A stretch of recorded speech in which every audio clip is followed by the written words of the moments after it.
Hello standard 4। आज मैं आप लोगों को व्याकरण का पाठ 9 क्रिया पढ़ाने जा रही हूँ। क्रिया क्रिया शब्द क्री धातु से बना है।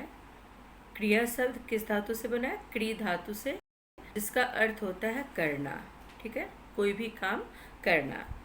तो पाठ 9 जब आप खोलेंगे उसमें क्रिया है। इस चित्र में देखिए, चित्र में क्या क्या काम हो रहा है उसके बारे में बतलाया गया है।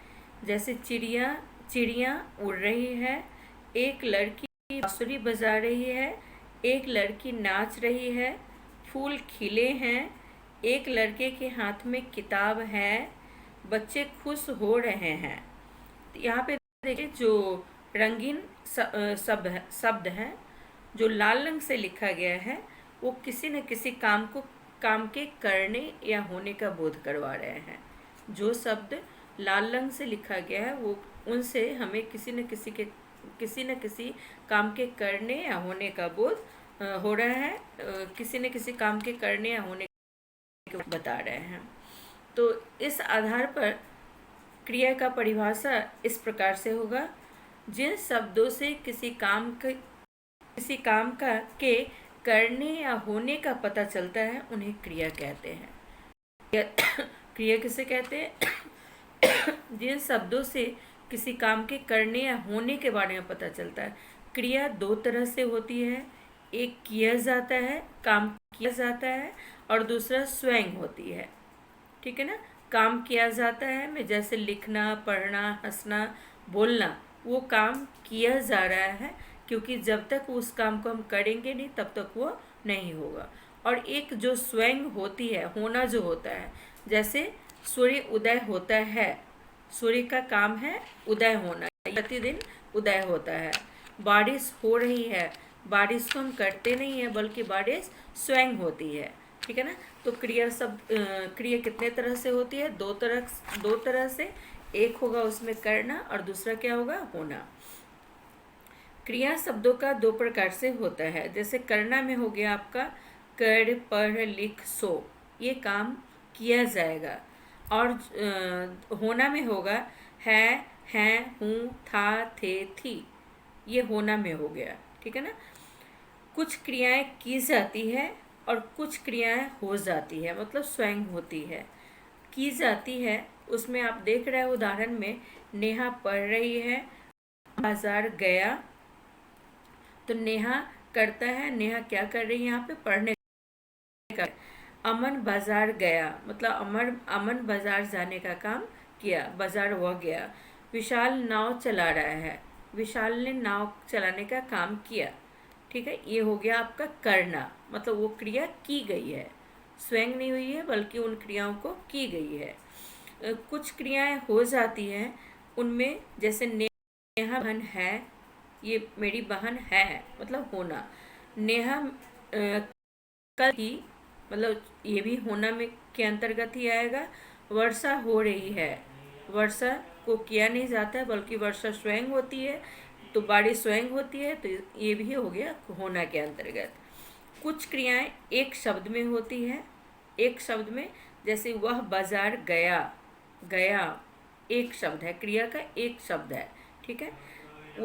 यह पुस्तक है एक शब्द में ये क्रिया है। रीमा ने काम किया, किया एक शब्द में क्रिया है। कुछ क्रिया अधिक शब्द होते हैं। आगे हम जब आगे की कक्षाओं में जाएंगे तो इनके बारे में हम विस्तार से पढ़ कि जो एक शब्द में किया गया क्रिया होता है उसे क्या कहते हैं, जो जिन वाक्यों में दो क्रिया शब्दों का प्रयोग होता है उन्हें क्या कहते हैं, ये आगे की कक्षाओं में हम पढ़ेंगे। कुछ क्रियाओं में एक से अधिक शब्द होते हैं, जैसे पानी बरस रहा है, बरसना और रहा है। ठीक है? चिड़िया चहचहा रही है, चहचहाना और रहना, रही है। चिड़िया चहचहा रही है, यहाँ पे देखिए चहचहाना है और रही है, दो क्रिया शब्द है। घोड़ा दौड़ रहा है, दौड़ना और रहा है, दो क्रिया शब्द है। ठीक है? दौड़ रहा है। इस आधार पर क्रिया दो प्रकार की होती है। इस आधार पर क्रिया कितने प्रकार की होती है? दो प्रकार की, अर्थात क्रिया के दो भेद होते हैं। ठीक है? एक को हम सकर्मक कहते हैं और दूसरे को अकर्मक क्रिया कहते हैं। सकर्मक मतलब जिसमें कर्म हो, जो क्रिया कर्म के साथ हो उसे हम सकर्मक क्रिया कहते हैं। अकर्मक, मतलब नहीं, मतलब जो क्रिया कर्म के बिना हो, जिन क्रियाओं में कर्म का प्रयोग नहीं किया गया हो, कर्म प्रयुक्त नहीं हो, उन्हें हम अकर्मक क्रिया में पता चलता है। सकर्मक मतलब कर्म के साथ, और अकर्मक मतलब बिना कर्म का, जिनमें कर्म प्रयुक्त नहीं हो। जिन वाक्यों में क्रिया कर्म होता है वहाँ सकर्मक क्रिया होती है। जिन वाक्यों में क्रिया के साथ कर्म होता है, कर्म प्रयोग किया जाता है, उसे हम सकर्मक क्रिया कहते हैं। जैसे बच्चे पुस्तक पढ़ रहे हैं, यहाँ पे बच्चे पढ़ रहे हैं, क्या पढ़ रहे हैं, तो पुस्तक पढ़ रहे हैं, पुस्तक कर्म है। ठीक है। मोहित आम खा रहा है, मोहित खा रहा है, क्या खा रहा है, तो आम खा रहा है, तो यहाँ पे आम कर्म है। इसकी वह वाक्य या वह क्रिया सकर्मक है या अकर्मक, इसकी पहचान करने के लिए हमें सकर्मक क्रिया की पहचान क्या अथवा किसको लगाकर करनी चाहिए। यदि क्या किसको लगाकर प्रश्न करने पर उत्तर मिले तो क्रिया सकर्मक है। क्या और किसको लगाकर प्रश्न करने पर उत्तर मिलता हो तो वो क्रिया कौन सी होती है, सकर्मक क्रिया होती है। ठीक। जैसे प्रश्न है, बच्चे क्या पढ़ रहे हैं, बच्चे पढ़ रहे हैं, क्या पढ़ रहे हैं, तो पुस्तक पढ़ रहे हैं, बच्चे पुस्तक पढ़ रहे हैं। यहाँ पे बच्चे क्या पढ़ रहे हैं प्रश्न हमने किया, तो बच्चे क्या पढ़ रहे हैं, तो पुस्तक पढ़ रहे हैं, पुस्तक आया। मोहित क्या खा रहा है, मोहित आम खा रहा है।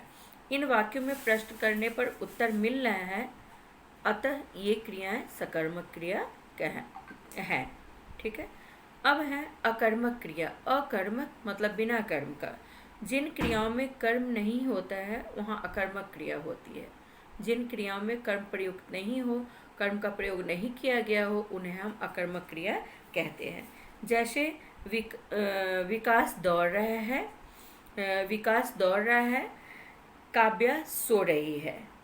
इसकी पहचान करने के लिए हम इस इसको लगाकर उत्तर नहीं मिलता, बल्कि कौन लगाकर प्रश्न का उत्तर मिलता है। अगर हम विकास दौड़ रहा है, क्या प्रश्न करते हैं, क्या दौड़ रहा है, तो क्या विकास कोई वस्तु नहीं है कि क्या लगाकर उसका उत्तर मिल जाएगा, बल्कि विकास क्या है, व्यक्ति है।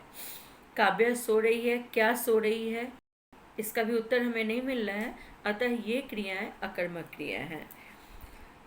ठीक है।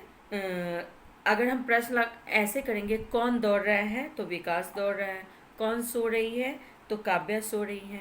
तो इन वाक्यों में कर्म का प्रयोग नहीं किया गया है, अतः ये क्रियाएं अकर्मक क्रियाएं हैं। ठीक है। तो इस तरह आपने जाना, क्रिया शब्द क्री धातु से बना है, जिसका अर्थ होता है करना। क्रिया दो तरह से होती है, एक होता है करना और दूसरा होता है होना। करने को किया जाता है और होने वाली जो क्रियाएं हैं वो स्वयं होती है। ठीक है। इस आधार पर क्रिया के दो भेद हैं, अकर्मक क्रिया और सकर्मक। अकर्मक क्रिया जिनमें कर्म प्रयुक्त नहीं हो, जिनमें कर्म का प्रयोग किया गया हो। ठीक है। कर्म की पहचान के लिए हमें क्या या किसको लगाकर प्रश्न करना है। अगर उत्तर में आ जाता है तो वो सकर्मक क्रिया होगी, और अकर्मक क्रिया की पहचान क्या किसको करते हैं, क्या किसको लगाकर नहीं करते हैं बल्कि कौन करते हैं। तो जिसमें क्या, अगर क्या और किसको लगाकर करते हैं उत्तर नहीं मिलता, तो वो क्रिया अकर्मक क्रिया होती है। Thank you class.